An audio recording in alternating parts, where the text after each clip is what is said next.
తెలుస్తుంది ఏంటంటే ఫైట్లు చాలా బాగున్నాయి. అయితే డైరెక్టర్ మంచి కథను ఎంచుకున్నాడు, కథ రాశాడు.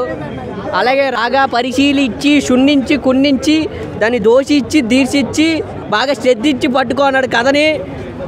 బాగా సినిమాలలో యాక్టింగ్ చేసుకుంటూ నటిస్తూ ఆయనకిచ్చిన ఆ పాత్రలు పోషిస్తూ 10 మందికి సాయం చేసినట్టుగా సినిమాలు నటిస్తున్నాడు. సినిమాలనే కాదు బయట ప్రపంచంలో కూడా హెల్ప్ చేయాలనేది మా రిక్వెస్ట్.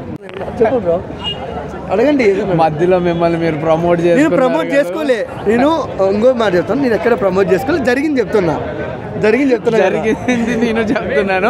ఇంకేస్ ఈ రివ్యూలో కానీ భయ చెప్పింది అబద్ధం అయితే రోహిత్ పసుపులెట్టి నా ఇన్స్టాగ్రామ్ ను కూడా ఫాలో అవ్వండి. చేయలేరు. వేరే లెవెల్ మూవీ అన్న, చాలా బాగుంది. హీరోయిన్ బాగుంది, హీరోయిన్ తోటలు బాగున్నాయి. హీరోయిన్ బాగుంది బ్రో. హీరోయిన్ కానీ మస్తు చూపించారు, వేశారు, పిస్టులు బాగున్నాయి, స్టోరీ బాగుంది. డైరెక్టర్ సినిమాలు ఇంకా చేయాలని మనస్ఫూర్తిగా కోరుకుంటున్నాము. మంచి మంచి సినిమాలు రావాలి, ఇంకా మంచి మంచి సినిమాలు రావాలి ఇండస్ట్రీ కానీ మనస్ఫూర్తిగా కోరుకుంటున్నాము. సినిమా మాత్రం కంగ్రాట్స్ అన్న, మీరు హిట్ కొట్టారు.